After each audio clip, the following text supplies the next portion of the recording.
welcome to the Braddog Media Show with your host, Brady Hester.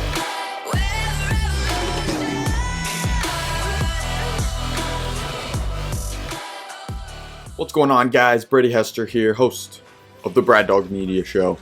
Today we welcome somebody I've known for longer than any other guest that's been on this podcast. Josh George, my cousin and co-founder of Mod Mafia, joins the show today. It was awesome getting him on the show. It's actually been a little bit since we've talked. I'm up here in Kansas City.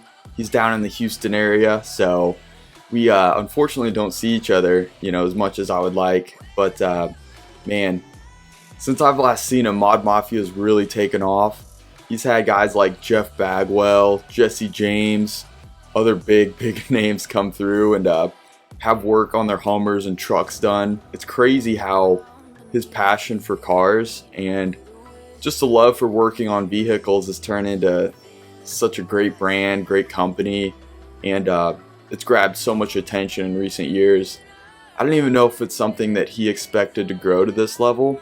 At first, it was really something where he was great at what he did with his car and made cool modifications, and more people just wanted work done on their stuff. So it's turned into a great company. It was a lot of fun catching up with him. We talk about how it all started, how he became an entrepreneur in a family that I know isn't big in entrepreneurship. He's really the only family member that I am aware of that has gotten involved in that space.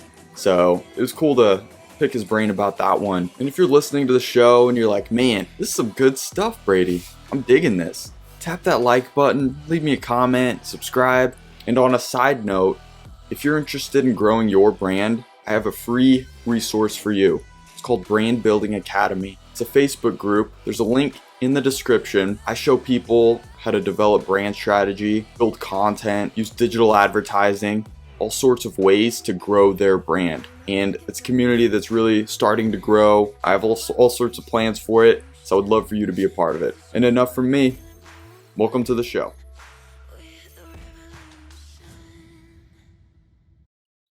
All right, today on the Braddog Media Show, we have my cousin, owner of Mod Mafia, Josh George. What's going on, Josh?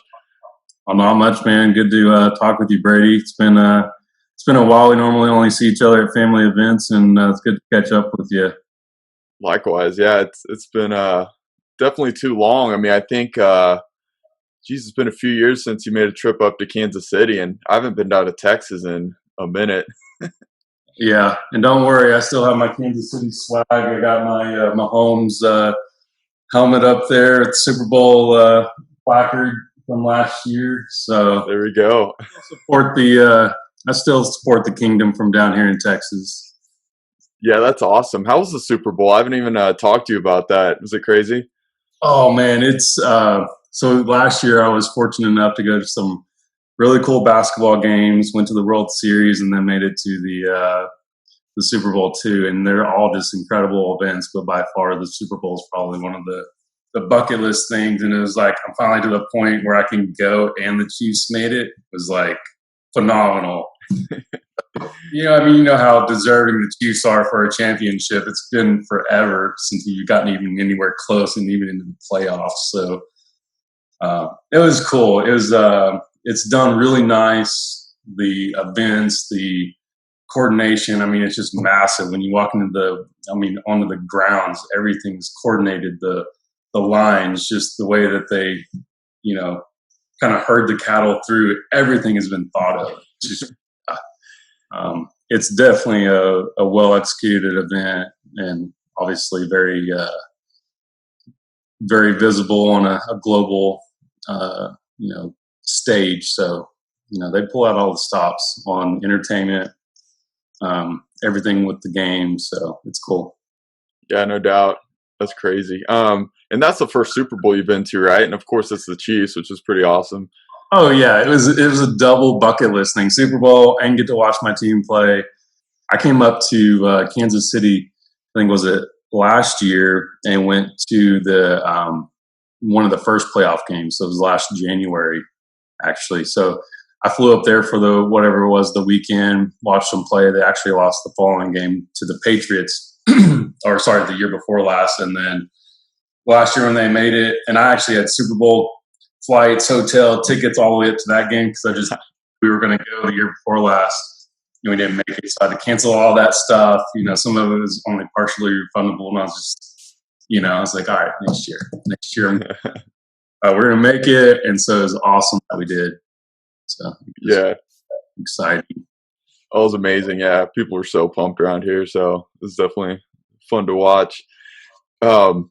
Man, so like I was just kind of talking to you about before, I of course see you start making these brands, and Mod Mafia comes out. It's been over 5 years now, and it's been cool watching through Facebook and everything. It's like, man, you get all these celebrities coming in, wanting to get their homers worked on and whatnot. It's been really cool to watch, but I'd love for you to kind of give us the origin of Mod Mafia and where that all started. Yeah, it started with me and Mark Pyles, one of my best friends. He's the other owner of the company. And it started just very organically through passion for cars and automobiles, through my brother Corvette Club. We three of us were kind of hanging out with one of those events. At the time, looking for a new daily vehicle to drive back and forth to work at the time, and he convinced me to go buy a Hummer. He's like, "Oh, you got to get this one if you're ever going to buy one." And just the timing was right. He knew of one from a buddy of his, just a mint truck, and went and bought it. And so we started hanging out more. We would start going to these off-road events, things like that. And as we start really pushing these trucks to the limit, stuff starts to break down. So it's always like, what can we improve? Both engineers by background, so we're constantly just this evolution of, man, if we're going on these trips, there's so much planning and there's so much time and effort and money that we put into just going out and having a vacation for a week, right?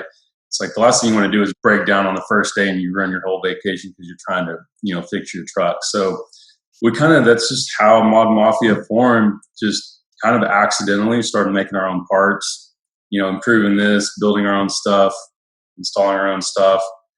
And then we just started getting feedback. Hey, could you do that? Can you help us? Here, take my truck, fix this. Can you work on it? Whatever you guys are doing, that's what we want. And so it just became this, we're working out of a 20 by 30, I call it almost a shed, little shop. And at one point, Mark and I are just like looking out on the lawn. There's like 10 trucks out there just waiting to be worked on. We can't get to these trucks, there's just no way. And so we hired our first employee. His name's Poonin. He's one of the kind of the OGs, and he's still with us. And, he started coming over and helping us work part-time after his hours. And then we weekend warrior it. And then, it just kept growing and growing and growing. And until we hit a couple of big names, Jesse James, one of our first big customers.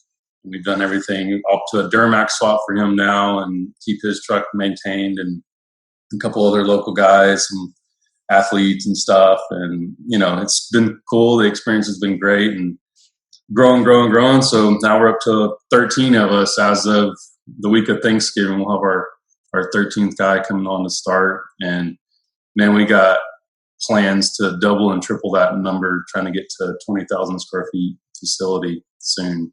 So I don't know how soon. It takes a lot of work and a lot of just thinking about all that stuff to grow into something that's 2 or 3 times your size. But you got to think at that level if you're going to get anywhere. Totally. Man, it's amazing. So I didn't know you were just doing it kind of like almost freelance on the side at first. That's so cool how it just worked out organically like that, and people were just impressed with what you were doing. Yeah. So at the time, Mark and I had this concept. Let's start building some of our own parts. Let's work with some machine shops. Let's do a couple of things. And to be honest, we didn't recreate the wheel on a lot of this stuff. So it's some companies that we acquired or merged or bought. And so it's, we pay tribute to that. And a lot of stuff we do design in-house as well. I think we have over 600 part numbers now. For the Hummer H1 platform, exotic cars, stuff like that. So we're growing with our intellectual property. We own a few patents, a couple patents at least, on some different parts. So really, yeah, it's just very organically, and it kind of just is taken off. And probably about 4 or 5 years ago, there was a little bit of a downturn. So I kind of went into a sabbatical of my career, oil and gas career, background chemical engineering, Mark's mechanical engineering. So focused about a year and a half on developing our company, and then now that's transitioned. I'm still back in kind of my corporate world, but Mark's full time at the shop now, so we've kind of flip flopped some not roles and responsibilities, but just he's given a lot of attention to daily operations and stuff now, and we continue to do R&D, continue to have just an awesome customer base. I think we have 20 or 25 trucks in the shop right now. Nice. Substantial amount of work. It's crazy. I took a video, but I forgot I wasn't even going to be able to show it to you. I don't know how I'd show it to you. Yeah, I kind of scanned like everything we're working on, and that doesn't include the 7 that are inside, and the couple I've got here. So it's been crazy. It's been good. So we're just kind of thinking, we're not thinking like next level. We're thinking of, because that comes sooner than you think and faster than you think. So we're automatically having to think like 2 to 3 years down the road. So if we want a building, it takes, by the time you due diligence, buy property, civil work, put a building on it, staff it, equipment, machines, whatever. It's 2 years away, 2.5 years away. So we got to that point where we're not being able to look very short-sighted at all anymore, because that happens so fast.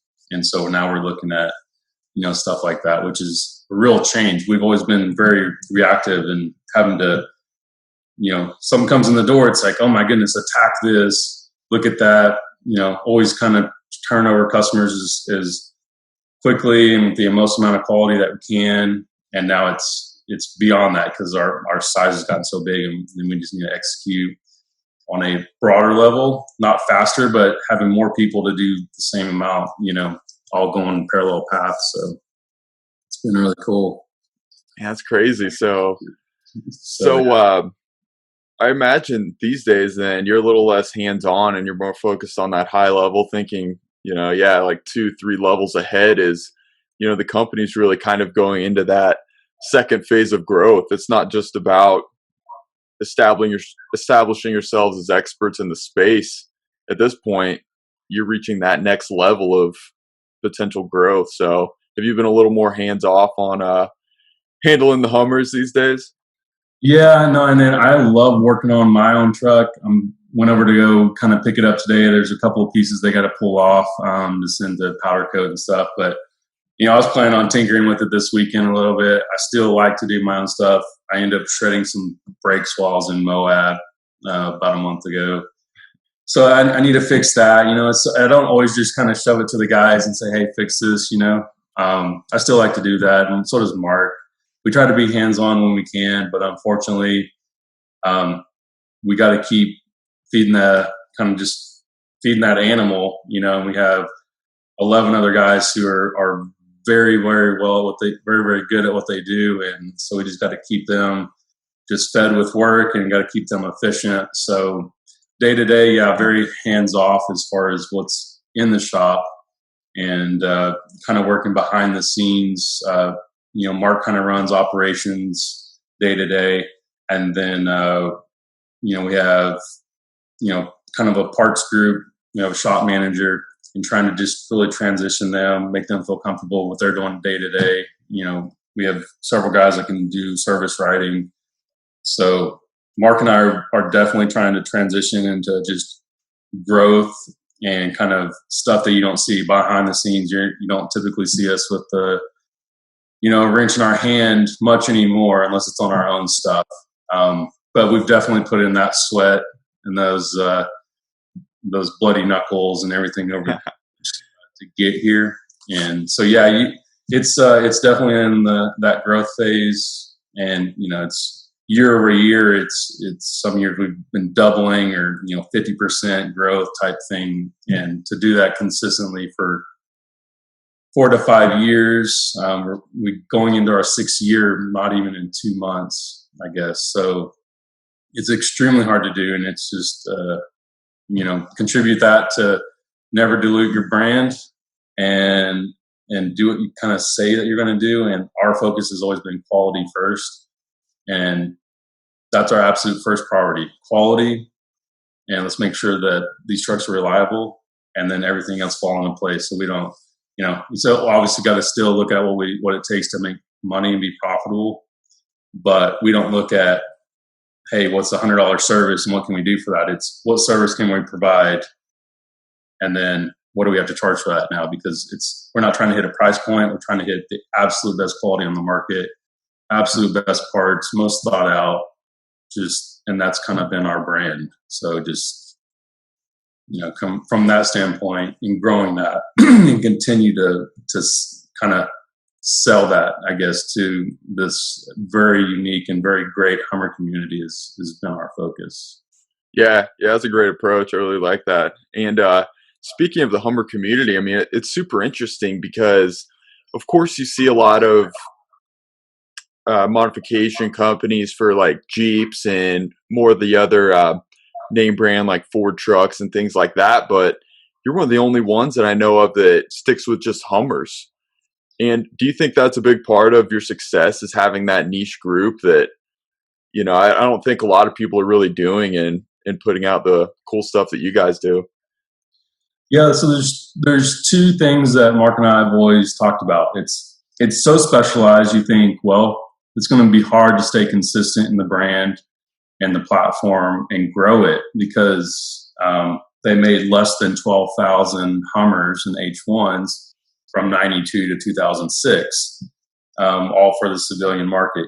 They made several hundreds of thousands of Humvees. Some have been put back into the market, through like a Planet and so on and so forth. But yeah, so our customer base, very small,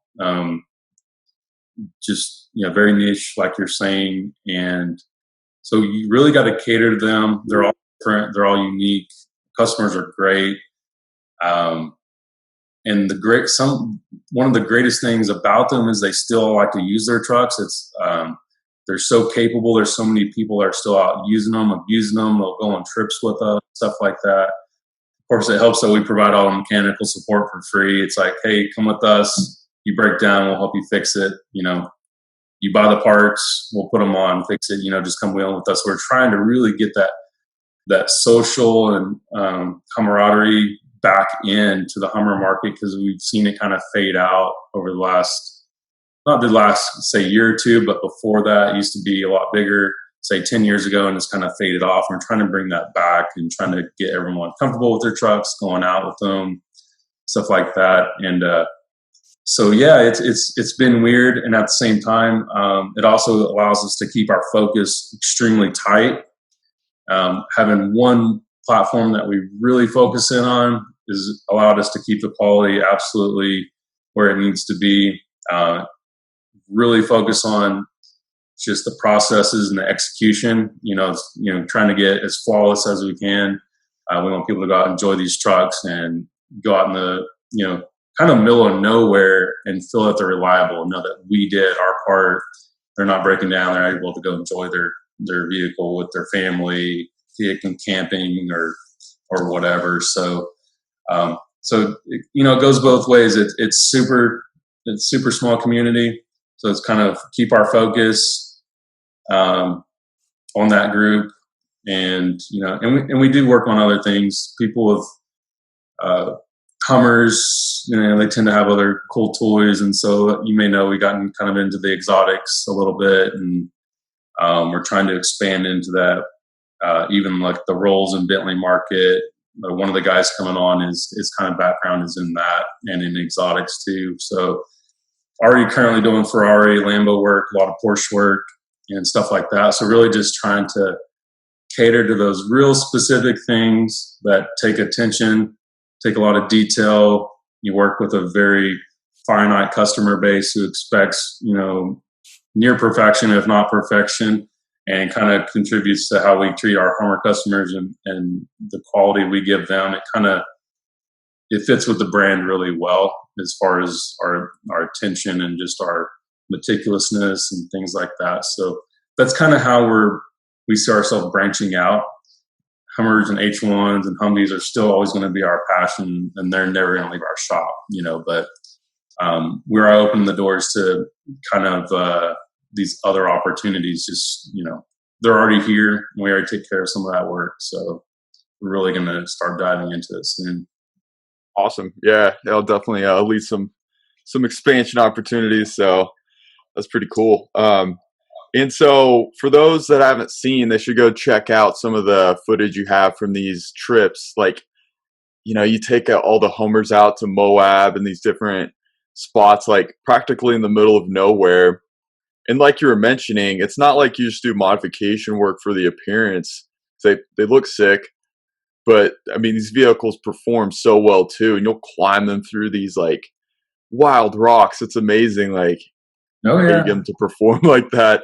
So I'm curious if you got any cool footage from this last trip, and if that content is something you're really going to be working on in the future.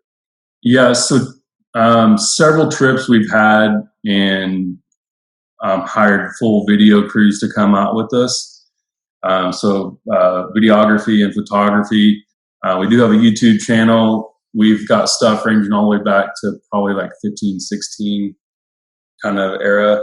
And we've produced some stuff already, I think, this year. We've got a few episodes from last year's Moab trip on there already. But yeah, check us out on the YouTube channel, the Mod Mafia YouTube channel, and you'll really get to see some of the cool stuff we go through. And not to say that we're the only Hummer shop in the world and in the U.S. There's a few others, but where we distance ourselves and differentiate ourselves from the couple others really is that we really push that you can take these trucks reliably on these trips. You can drive them down the highway, which is more difficult than you think, being able to go a mile road trip, drive it there, wheel. We did our trip. We drove, I don't know, call it a couple thousand miles, wheeled for 11 days. The trucks are still solid. You're still able to do 80 miles an hour down the road, probably more if we want. But I mean, that's been our claim is reliability, able to drive them somewhere, drive them home, and use your truck like it's supposed to be used. Like, sometimes it's not hard to get a truck to go down the road. These are surprisingly different because sometimes there's more effort trying to make them go 80 miles an hour than climb up the road, right? But yeah, we love using our trucks. We're going to continue to try to do 5 or 6 events a year going forward. Really support the Hummer Club and provide all the mechanical support for them, and really grow it. Try to grow the community. And this is our first year to start this push. We have a great customer base, so we're just going to try to keep them engaged and go on these trips. And we have a blast at all of them. So there's I think about 14 or 16 trucks at the last event in Moab, and which is a fun group, So it's a good size, little large to do some trails and be able to do them in one day, because there's so many obstacles on some of them that backs people up, blah blah blah. But so bigger groups, we got to separate into 2 smaller groups, 3 smaller groups, and hit a couple different trails on different days or whatever. But yeah, that's kind of and we're on Instagram too. It's kind of our day to day, like, hey, this is what we're working on. This is what you should do, don't do. We have some content on there. And for our trips to New Mexico and Colorado, I think some of that content may already be out. I'll have to check on our YouTube channel and see if all that's been released yet. And then we're going to try to get some of the Moab stuff out. And we're always posting pictures and video on our Instagram page, Facebook page. So you can see snippets, more 30-second, 1 minute, 2 minute type deals. But we have full length episodes on our YouTube channel. So definitely. Yeah, definitely. I really like those. And it's cool, like the branding side of it, which is, the lane I'm in. Seeing it's almost like Call of Duty military style. Got the drone shot, so it's a really cool look. Yeah, we have We had some influence on how to tackle some of that, and so you'll see some of the footage, and it's got like the text like Yeah. have like our call names, and it has all the modifications and our like the trail that we're on, and it's very like spec ops-ish, Oh yeah.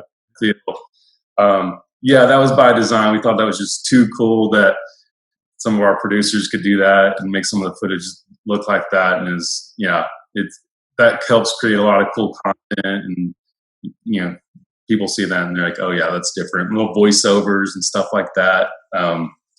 Yeah, it's all cool stuff. I love that stuff. Oh, it's amazing. Yeah. It'd be cool if you could kind of incorporate that branding into some different social media too, and show people more of that side, because I think that really stands out, and it's a cool look. Yeah, what do you mean? Expand on that. Yeah, so like just with that, like spec ops kind of feel, like I think some of the content could be reproduced into social media, like Instagram snippets, Facebook, and share that through different digital platforms, and that would be really cool to see too. Oh, versus just like our big episodes, kind of give that Right. smaller. So okay, yeah, Yeah, cut it up. yeah. It seems like we probably have not put that type of focus in, because to be honest, we hire out some of that photography and videography, and we kind of give them some direction, and we review content with them 1 or 2 times per video or per episode. And quite honestly, it's me, Mark, one of the shop guys or whatever, that's just buzzing stuff around on their phone or video. So we don't have a lot of production that goes into our kind of like close quarters social media stuff. Maybe at some point we'll have that social media person hired where they can focus on doing some stuff for us. So, because it takes a lot of effort. People don't understand. I don't think how much goes into marketing and just that social aspect of it. And quite honestly, we meet a lot of people through Facebook and a lot of people through Instagram. And when we first started the company, it was like, no, our customers aren't on social media. Our customers aren't on Instagram and Facebook. We even have one of those accounts when we were probably 2 years in to the company. And granted, we had plenty of work to keep us busy, and we were happy with the workload, and we were just kind of drooling at the mouth at the amount of growth we had, and oh, this is plenty of work, and oh my goodness, we couldn't be more blessed type thing. But then we started, let's just open up an Instagram page. We have a personal one. Let's open up this one. We already have everyone has Facebook. Let's do a business Facebook. And then the engagement started and not even putting in a lot of effort, but just stick to your message, some engagement, and just getting out there. And it was like already starting. You could start feeling people, hey, what do you do here? What are you doing here? How do you build this? Can I send you? You might find someone randomly, not even 12,000 of these things built, but somebody's on there that's seeing you. So it's crazy how that works. And it was funny because Mark didn't have any social media at all. He just never has. And it's like, I'm going to create us an Instagram page. He's like, oh, that's kind of stupid or whatever.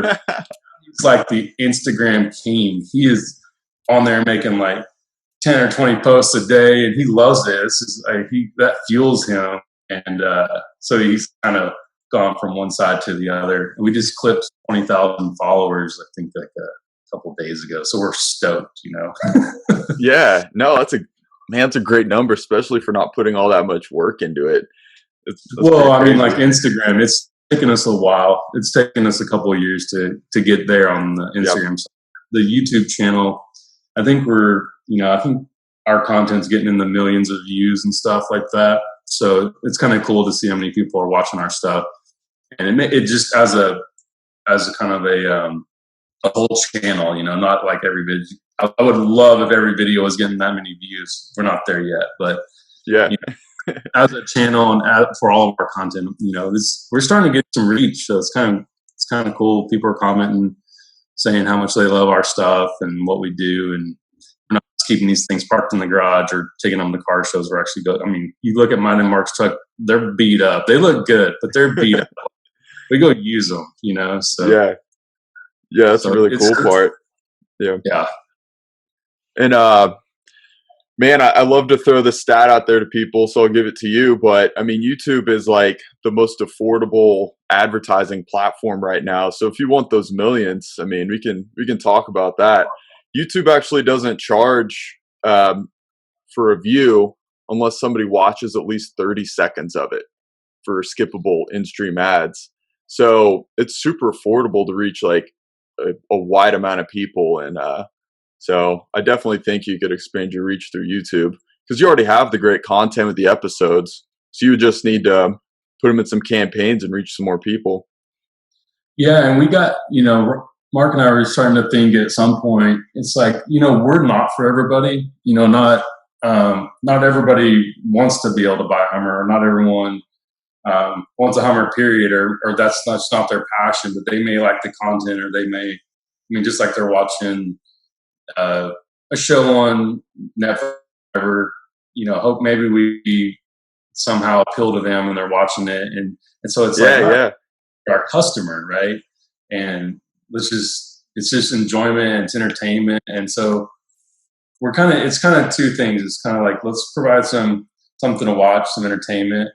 And of course, we're going to showcase what we can do and what our trucks can do and who our company is, and kind of sprinkle that all in. But it wasn't until earlier, a couple months ago, on our New Mexico, Colorado trip, that one of the videographers was telling us about all the metrics that you're saying. Is like, you got to, if you do this, it's one thing. And then on the backside, they measure your content by if it's watched for X amount of minutes, if it's Y, the duration needs to be this, or, there's different kind of levels. It actually shows you how much engagement people have, like how long they watch it. And, they watch the whole thing. Did they watch, what percentage of it? It's like, I never knew all that stuff was out there. So then you can tell, are you making your videos too long, too short? What kind of engagement, where are you losing them at? Right. It's amazing. 3 minutes. It's like, well, did I say something at 3 minutes, or was that just long after that? You know what I mean? So yeah, you're right. I mean, you've got it figured out if you're making it that far. And man, I've been using this YouTube for as long as I can remember it. I'm just now figuring out that all this stuff exists and all this information that can really help the platform grow and be able to use the platform to your advantage and stuff like that. So yeah, well, it's a totally different world using it for your own content. I mean, nobody would know like the backside and what it looks like from a channel's point of view unless you're in it. Yeah, exactly. I guess if you're not adding content to it, you just never know all that back end stuff. So as a business owner and everything else, we're starting to understand how we can measure those metrics, and then it's like what's useful from it. And now we're starting to look at, okay, well, do we need to have a budget for it, and do we need to have a budget for taking these trips, because now we want to do more of them. And when we're on our trips, we see a lot of engagement from people like, oh, y'all are out doing that, I want to join y'all. And it turns into a customer. And I mean, just all this stuff, like, what we should put into marketing, what we should put into social media now, because now we're able to see kind of how it's monetizing by accident. And it's like, man, if we were really focused on this, like it's, it can be a big deal. So you can be drinking out of a water hose pretty quick, but totally. Yeah. And that's what your side is, I'm sure. Yeah. All this stuff better than I do. And I'm just speaking from like a couple months of experience on the business side. Obviously going to use her for much longer, but so. Yeah, no, that's so cool that it's like, it's already working and showing results. So it just shows the power of it. It's pretty amazing. I mean, you think of like, going back to what you're talking about, like people or you just creating things for entertainment and it leading to business. I mean, thinking of like, was it like the Diesel Brothers and West Coast Choppers and all these shows? I mean, obviously most people aren't buying their stuff, but that reach just leads to tremendous results for them. Yeah, and of course, I mean, we have a lot of input from Jesse, and he is, West Coast choppers. Yeah. It's really, he's been a kind of a cool mentor in a way, because we always try to ask him some really unique questions if we're ever around him or something, that always like help us kind of understand the business and what growth is about. And like he sells a lot of merchandise and apparel and stuff, and it's all about, he's not going to sell these choppers to everybody. One, they're for a very specific clientele. Two, they are expensive, and you got to put on a list, and you got to wait years into a build. But there's an appeal for everyone, and that's, you can buy one of his t-shirts, his hats, whatever, and you can get brand recognition. He's branding. People still have some loyalty towards his brand and stuff like this. So it's like, yeah, we got to start doing stuff like that. Like, so we, starting all the way down to the shirts, we're having our own stuff made. We've been doing this for a little while, but we don't really sell a lot of it because we don't really push. But we're starting to realize that people, that's appealing enough for people just to do that. So it's different. And as you grow the brand, you expect you're going to have some loyalty and some following. You give someone an opportunity to show their faith in your brand or something like that. It's kind of neat. So same with the Diesel brothers. Mark's reached out to a couple of those guys. They've actually had some Hummer builds before, so I've not been in touch with them, but Mark kind of knows the guys and talks to them once in a while. And same thing, you're not always going to be able to buy or do whatever they're doing, but you may like their show, you may like their gear, and you can be a patriot of their brand and everything else, and you can show it through other channels. So Yeah, for sure. Yeah, I think there's big opportunity there for sure. So what's Jesse like? He looks like such an oddball from afar. He's such a crazy guy, but what's he been like actually seeing him like off camera and getting to know him? He's a smart guy. He really is, and probably a very, very, very hard worker. You just look at what he's built from like the ground up, and it's just a really cool experience to be around him and do a project for him, and know that he could do this stuff himself, and to kind of have his appreciation, or him liking some of the product that we've delivered back to him, his truck basically, and to have him like it. And he posts pictures of him driving it, and it's on his social media, and it's called the JJ or Jesse James Firearms Gun Runner. That's what he's nicknamed it. So it's a cool black truck, big truck, fast truck. I think it's 500 or 600 horse, over 1,000 foot-pounds of torque. So Man, it's got a nasty Duramax in it now that likes to scoot, and he's a good business guy. He's operating I think 4 companies, maybe more at this point. He's got his chopper brand. He's got, I know he was in kind of the hot rod world. He's got his Jesse James Firearms and ammo now and stuff like that. So it's really cool. He does everything top quality, and kind of like us is kind of one of our things. And he worries about price, afterwards. What do I got to sell this for to break even or be profitable? And he doesn't look at price point first. He looks at doing something exactly how he wants to do it. Doesn't want people to necessarily, obviously anyone would be stupid not to take criticism, or at least listen to it. But he wants to do stuff his way, and then figure out what to charge for it, and what kind of value does he put on that product and his quality, and having his hands on it. And yeah, go follow him. I would recommend. I like watching his stuff every day. Yeah. Shop, forging metal and twisting Damascus and stuff like that. And actually, I'll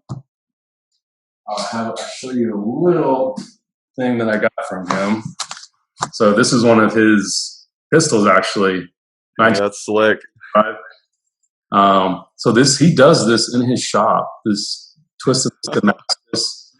And there's video of him actually making these grips. And I think this metal came from the Statue of Liberty or something. I don't know. No way. I've forgotten it by now because this is a several year old kind of a gift for him. This is when we first started his Hummer project back in the day. So yeah, really cool. And if you can see the detail that he's put, man, that's amazing. Even on the even on the magazine, it's just cool. It's a really cool. It's one of the only things that I don't show too many people. It's just one of those, it's a heirloom now. It's family heirloom. You're never going to get rid of it. So, but yeah, no way. It's right here to remind me, like, quality first, and don't ever sacrifice it for any number, and stay to your passion, stay to your roots. Don't change that. Yeah, it's amazing. It's worked for him, so and yeah, I'd say it'll work. I know for I'm you. rambling about him, but yeah, he's amazing. He's a cool dude. He has a lot of insight. He always has good answers. It's like, man, why would you not do that, or why would you do that? And he says something. It's almost like, oh, well, duh. It's just like, think about it like this, or but he's come up doing all of it himself, and he's got some great companies that people work for him at now. So, so he's here in Texas now, so which is great, even better. So yeah, no, it's amazing. It's definitely a nice mentor to have, Jesse James. It's amazing. Yeah, so, yeah. Use that word lightly. It's not like we're chatting with him every day or anything. I don't think we're best friends or anything, but he's definitely a customer of ours, and he's definitely been insightful to a lot of business stuff. So it's been really neat. It's been a pleasure us working with him. Yeah, super cool. So I've kind of a random question, and knowing my dad's side of the family is where your side of the family as well. It's not like we have a bunch of entrepreneurs in the family. I don't know of any besides you. How'd you get that bug, and where did that come from? It's not like, our grandparents or anybody else had that in them. Where'd you get it from? Right. Yeah, that's a good question. That's kind of way off the wall too. So yeah.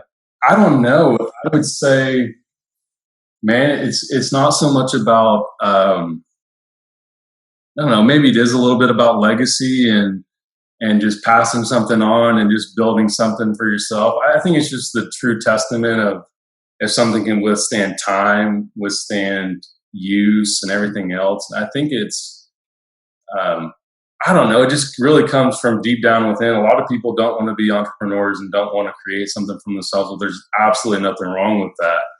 And I don't know, there's just this fuel and this drive and I don't know. I think it's just super cool to create something from nothing for yourself and something that provides happiness to other people. I think it's one of the raddest things is having 11, 12 other employees around me. It's like, man, this is like true, like making a difference in people's lives that I feel. It's like they come to work, I feel like they're happy. At least they're not bitching at me now about just employment, right? They may be upset about what they're having to do, but it's like Mark and I talk about that. It's just so surreal. It's like, man, we got 11 other guys working for us, or 10 other guys, about to be 11. It's like, that's just the coolest feeling, knowing that we're trying to provide jobs and stuff like this. And it's like, nothing's like telling us to go do that. It's not like a natural instinct. But that's like one of the coolest things. We're like, how do we make them feel more like family, more like home? And I don't know. It's just kind of, just enough drive to do that. And I guess watching entrepreneurs, and obviously they have material things. And you're like, oh, that's so cool and nice.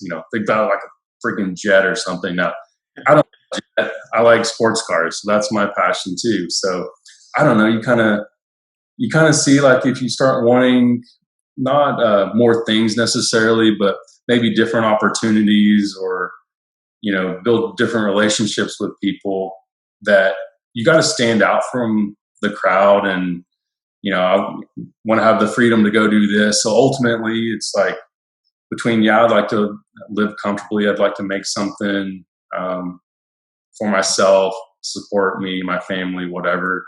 I'd like to have the freedom one day to have generational wealth and stuff like that, right?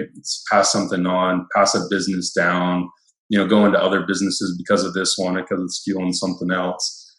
Obviously material things, I like, some people are super against them. Some people are for them, and that's fine. It's like, okay, I like to go have a nice car, a nice house, or a Hummer or whatever.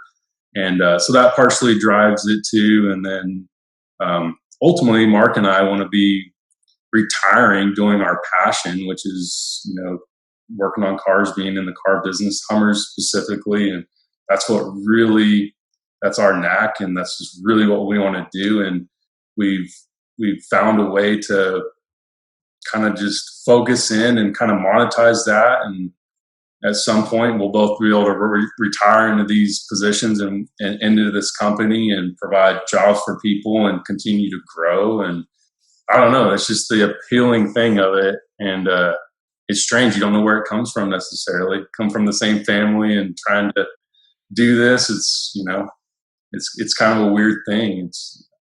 I don't think it's influential necessarily to that level. It's almost like, what are your drives and your desires, and then trying to understand how to get there. And this is kind of the path that's gotten me there. So, yeah, no, it's super interesting. It's like, it's a weird combination of things. It's like, if you can't find what you want out there, you kind of have to go create it for yourself, and that's what you've been able to do.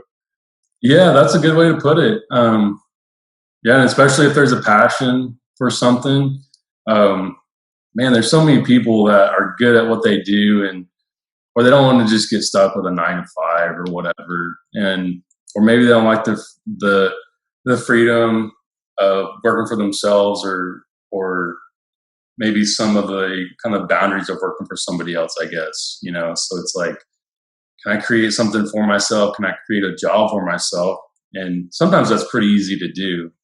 And so we're definitely past that point. It's like, okay, I've created myself a job, I've created myself some stability in this ever so changing, industries, having jobs, not having jobs, going into, my career. There's definitely been ups and downs in the oil and gas industry.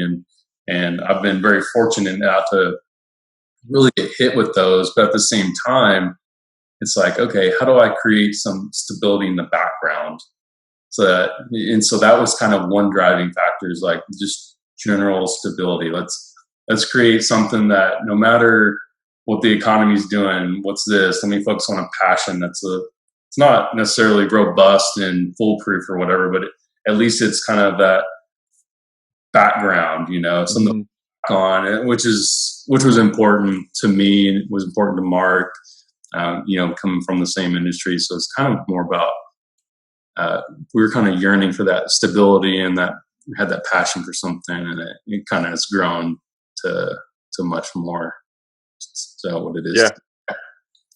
No, it's awesome, man. It's been a lot of fun. It's been great getting the background on all these things. So last question, putting the Hummer aside, what car you have is the most fun to drive? Most fun, Hummer aside. Yeah. So I've got a black Murcielago Lamborghini, and it's I haven't driven it but 244 miles. That's how much in the last 13 months. And it's always been going through, it's like a love and hate relationship. So, had it down for some paint correction, and then getting it rewrapped, and then, a little nick in the interior, a little glue moving underneath the pad.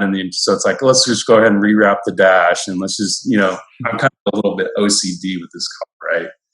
And it's not the fastest car out there. Yeah, it goes fast, but, it's not the best handling, because it's heavy and it doesn't have a light steering wheel, but the sound of it, dude, it's that. And it's got the Batwing come up, the big air vents, and my son Grayson, he just absolutely loves it. He wants to go sit in that thing every day. But if I was just going to go out there, that's the kind of the date night car. That's let me cruise into town and just, you have to drive it fast. It's just a cool feeling. You look at it and it's just, why do these things cost this amount of money? It's like, they put a lot of thought into it. They put a lot of quality into it. They use a lot of high-end materials, a lot of carbon fiber, a lot of Alcantara, big V12 sitting behind you. It's like sitting on a rocket. So just all the things that you appreciate about quality. And quite honest, I think I bought my car not long after I bought my Hummer. So probably fueled going into what quality looks like. To be honest, I've got a '05 Corvette that I bought right out of college, and it's fun to drive. I still drive it. I've had it for almost 14, 15 years, right? But you see the seats, and it's all still factory except for the engine and all that, right? It's got to go faster. But it's like, man, Chevy didn't really put a lot of quality in here, and there's no stitch work that's pretty, and there's no material that's pretty. The leather looks like vinyl. Heck, it might be vinyl. I don't know. Like the carpet isn't plush. It's like there's a lot to be desired back in 2005 about what a cool sports car is, and only 2 years later, 2007 is the LP 640 Murcielago that I have. It's like, wow, they were leagues ahead of what quality looks like and what the build is, and that was a hand built car in Italy, right? So, and you can tell everything is. There's always some nuances. The paint isn't perfect because somebody actually painted it. It wasn't a machine or a robot. And it's like, that's the stuff that you cherish. It's like, man, this is still one of the great Italian hand-built cars, whatever. And you can tell all the imperfections in it and stuff like that. It's like, that's the cool thing.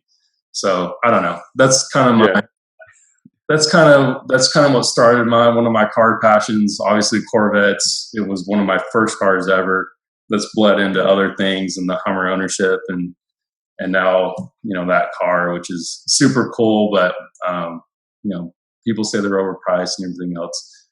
They are a little bit, but really go look at the quality and how they build cars and by hand and the attention that they put into it. So it's been a cool ownership. I don't think I'll ever get rid of that car. I had it for 6 or 7 years, 6 years now. So it's been a cool one to have. No, you gotta keep it. I mean, it's good enough for Batman, so it's good enough for you. Yeah, and Grayson, I don't know if you know this, but Grayson calls himself Batman, right? Really? Okay, I was gonna say it's probably like he's hopping in the Batmobile with that thing. Yeah, so he is Grayson Batman. He's dressed up as Batman for the last 2 or 3 years for Halloween. He's got his full costume, his cape. He's got everything in his room, which is right behind this wall, is all Batman. His bathroom has Batman knobs on it. So it's, he calls it the Batmobile, and he calls himself Batman and everything else. But it's cool. Yeah. That's perfect. Man, it's been a lot of fun. I'm glad I got you on today. Everybody go check out Mod Mafia on Instagram, YouTube, and see everything they're up to. Thanks so much, Josh. Yeah, good catching up with you, Brady, and love your channel. I'm surprised I didn't see you on here before, but I'm a follower. Our company page follows you too, and thanks for the content. And we'll put this back out there for you too. So appreciate the opportunity to speak with you. It's been cool catching up with you a little bit before this and all that. We've got to get together soon. No doubt. Yeah, got to make it happen. Yeah. We'll see you. All right. Take care.